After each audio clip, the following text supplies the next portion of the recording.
السلام عليكم ورحمة الله تعالى وبركاته ولكن يوسف محمد تيفو soo dhawaada muuqaalkayga xiga waxaan ka codsanayaa fadlan haddii aad saaxiib yahay like inaad ku qabato barnaamijka share aad u tiraahdo saaxiibaday iyo saaxiibada waxaan rajeynayaa in adiga iyo ani aan isku saaxiibnahay laakiin saaxiibada aan igu jirin ee adiga kugu jiro inaad ii gaarsiiso barnaamijka insha Allah waxaa laga yaabaa inay saaxiibiin noqdaan oo ay jeclaystaan barnaamijkayga laakiin adigu hayga baqaylin shareta iyo like-ta insha Allah lacag maaha haddii aad daawashada jaaris weysay hayga baqaylin inaad share iyo like aad u tiraahid saaxiibadaada ood la wadaagtid barnaamijkayga runaantii waxaan doonayaa inaan arrimo quseeyo akhbaaraadka caalamka aan idinla wadaago insha Allah sidoo kale waxaan ka maqlaynay sirdoonka iyo siyaasadda hadda alla kala laqdo laakiin hadda maanta qodobkan doonaya inaan falaqeeyo ayaa wuxuu yahay xukuumadda Pyongyang ayaa dhawaan shaacisay baa la leeyahay muuqaal lagu sheegay inuu yahay Kim Jong-un hogaamiyahan ayaa dhawaan wuxuu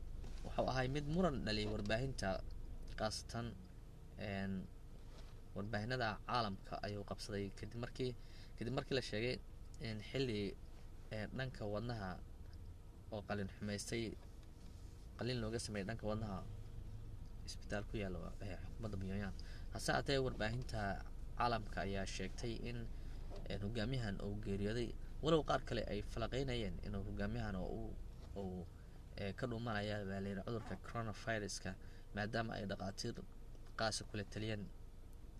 inuu aad isu ilaaliyo maadaama uu hilibkiisu uu aad u badan yahay hogaamiyahan deetana ay suuragal tahay in cudurkan hadduu ku dhaco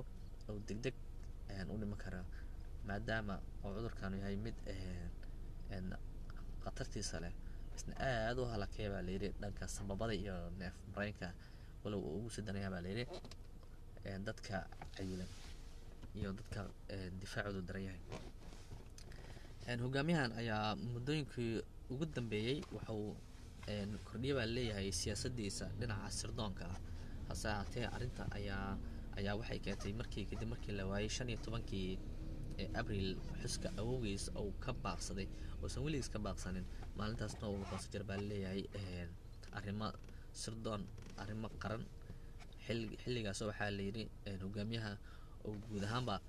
dalka dhan uu fasax geli jiray hase ahaatee arrinta ayaa waxay faraha kasii baxday kadib markii uu Kim Jong-un uusan warbaahinta lagu arkin muddo 20 maalmood ka badan taasina ay sii kordhisay baa leeyahay shakiga iyo hadalhaynta warbaahinta caalamka qaasatan madaxweynaha Mareykanka Donald Trump oo mar wax laga weydiiyay arrintan uu sheegay inay Kim Jong-un ay isku wanaagsan yihiin misna wuxuu ka gaabsaday inuu arrintan kaga jawaabo naqsiya wuxuu yiri Kim Jong-un waxaan rajeynayaa inuu caafimaad qabo ama uu ladan yahay markii soo kale dambeysay uu wanaagsanaa waxaan rajeynayaa inaan arko mar kale su'aal kale la weydiiyay in cilaaqaadka labada dal uu soo hagaagayo arrintaas maxaa ka jira ayuu yiri runtii waa run Kim Jong-un waa hogaamiyaashii aan isfahmayna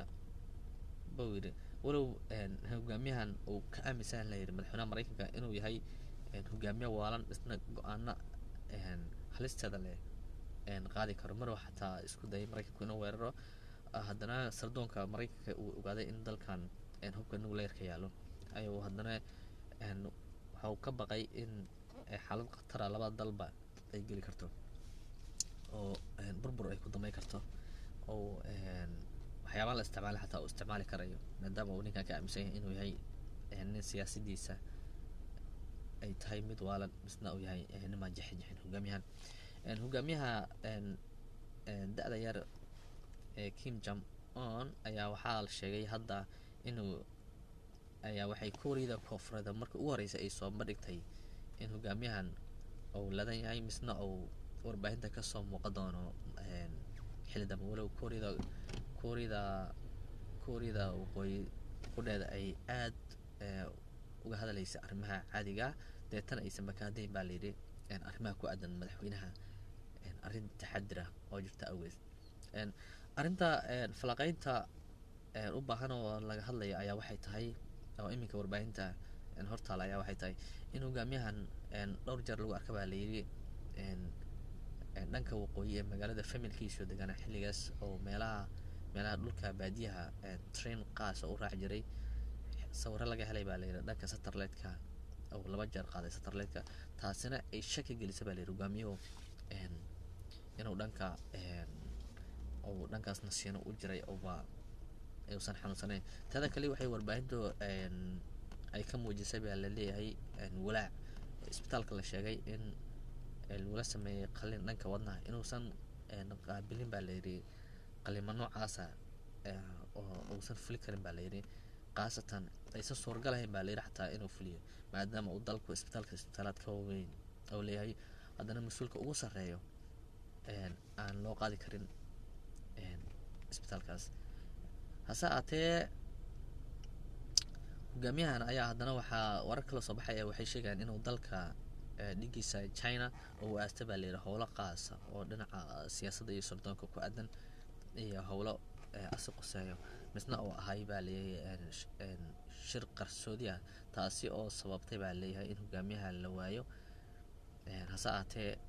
aba uu dhankiisa kale uu qarinayay sirarkiisa maadaama uu ninkaan cadowtooyo ballaaran uu leeyahay baa layidhi oo ku aadan in lagu qaarijiyo arrimaha sirdoonka oo caalamka uu xilliyo dambe isu adeegsanayay. hase aatee dhan kale hogaamiyahan ayaa asigana waxaa dad kale warar kale oo soo baxaya ay leeyihiin hogaamiyahan wuxuu ku caanbaxay warwareynta iyo xog ogaashaha arrimihiisa asi ku aadan iyo inuu ka war doono arrintan ayaa uu isku qarinaya baa leeyahay boor isku qaris si uu u ogaado baa layidhi cadowtooyada ka dhexayso dalalka qaar iyo asiga tan khaasatan inay sii ogaadaan inuu sii ogaado baa ugu talagala baa leeyahay isku qariyay arrintiisa asiga qosayso si uu ogaado baa leeyahay cadowgiisa koobaad. durba waxa uu soo baxaysa baa leeyahay ifafaalo uu ku yacni uu ku ogaa karo arrintiisa ku aadan dhanka dalalka dhaqsiba ku mashquulay howlihiisa. sidoo kale waxaa arrinta la hadalhaya dhammaan waxay eeday hogaamiyahan haddii uu geeriyoodo yay noqon karaysa baa layidhi dadka bedeli karo. Kim Jong Un waxaa la sheegay in canugiisa uu yaro uu 2010kii xillidaas dhashay, taasina ay sababi karaysa baa layidhi inuu uusan xil qaban karin, laakiin maadaama ay qoyskiisa muddo 75 sano ah ka badan ay dalka soo xukumayeen in wiilkiisa oo xukuma laakiin ciddii sii gaarsii lahayd ayaa falaqayn lagu sameeyey. walow ay jiraan go-aamo halis oo Kim Jong Un iyo dabeecadiisa aan xilli kale ka sheekayn doono oo warar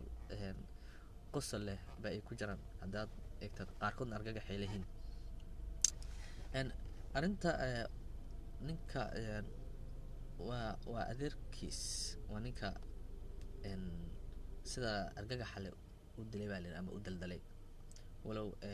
muuqaal laga baahiya uusan daldalaad arrintu ahayn balse uuba god ku rida asigoo nool. okay, haddii aan wax ka dhahno labada qofood ee ugu cadcadad uu bedeli karaysa ayaa waxay ahaday gabar asaga la dhalatay iyo wiil walow la sheegay wiilka inuu kusoo waxbartay dalka Australia, hase aatee uusan ahaynaa layidhi mid dhanka siyaasadda jecel oo jajaba dhankaasi, taasina ay sabab tahay layidhi inuusan walaalkiisa uusan xukunka qaban maadaama uu jecel yahay baa layidhi kubadda kolayga ama loo yaqaano laliska. hase aatee gabadha la dhalatay ayaa mar la falaqeeyey arrinteeda ayaa waxaa la sheegay in ay suuragal tahay baa layidhi inay kuway karto inay xukunkaasi qabato gabarnimadeeda maadaama waxaa layidhi aysan gabar soo xukumin maadaama intii dalka soo xukumayeen ay ragga isuba bedeli jireen baa layidhi arrintaa ku aadan. hase aatee wiilkiisa ugu weyn oo coradka maadaama 3 caruur leeyahay ayaa ahaantiisu aysan u qalmanaynin baa layidhi ama aysan ay suuragal ka dhigaynin inuu asagu xilka xilligan la jooga qabto, laakiin bay suuragal tahay layidhi in warbaahinta siday qaada dhigtay ay suuragal tahay in mas-uul sii qabto oo sii gaarsiiyo loo helo arrintiisa. Waxaan kaa codsanayaa fadlan markay muuqaalada ay kusoo gaaraan inaad saaxiibada ka dhigta insha allah, ood barnaamijkayga gaarsiiso. Like-ta iyo share-tu lacag ma aha, subscribe-tuna waa sidoo kaleetood. waxaan kaa codsanayaa fadlan inaad iga baqaylin oo like iyo subscribe ay tiraahid, share-na aad ii tiraahid oo saaxiibada aad ii gaarsiiso insha allah, say saaxiibada igu mid noqdaan. waxaan rajaynayaa barnaamijyada inaan bedeli doono oon xiliyadan gaariga soo gala aan duubto, maadaama ay xaafaddu ay boqol tahay, inaan insha allahu naqshadin ku samayn doono oon qurxi doono. beryahan waxaan ku mashquulsanay laftirkiisa loogada naqshada aan iska leeyahay ayaan ku mashquulsanay. sawir ahaan ayaan kusoo dari doonaa hadda, laakiin iyadoo la qurxiyey insha allah waan kusoo dari doonaa. waa calaamad u samaysan sida xidigta ama dayaxa, aan idhaahdo dayaxa ama cadceedda oo kale u samaysan loogahan baa samaystay. sidoo kaletood midabyo kala duwan ayay ka samaysan tahay. qaybta dhexo waa calamka soomaaliya oo xidigta shanta geesle ayaa ugu hardhan insha allah. sawir ahaan ayaan kusoo dari doonaa, laakiin iyadoo habaysan ayaan kusoo dari doonaa, maadaama uu youtube-kayga ahay tijaabo ku jiray oon la tijaabin, oo ay camera xataa aysan haynin camera editor oo caadi by phone by telephone ay tahay insha allah. haddii editor iyo wax lagu sameynayo waxaan rajaynayaa inuu aad u qurux badnaan doono insha allah. walow aanan aniga aan dadka muuqaalada ku fiican ahayn oo aad u qurux badnayn, laakiin alxamdulilah wax walba ay taaba samayska allah subxaana watacaala i sameeyey iyo qaabku i sameeyey ayaan ku qanacsanaya, waan ku faraxsanahay, asigana ugu mahad celinaya insha allah. fadlan like iyo subscribe iyo share ide. wassalaamu calaykum waraxmatullahi tacaala wabarakaatu. magacii horena waa la bedelay oo ahay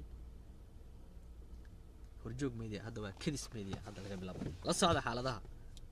waan salaamaya, waan idinku soo dhaweynaya barnaamijkayga. aad baan ugu faraxsanahay inaad muuqaaladeeda daawato.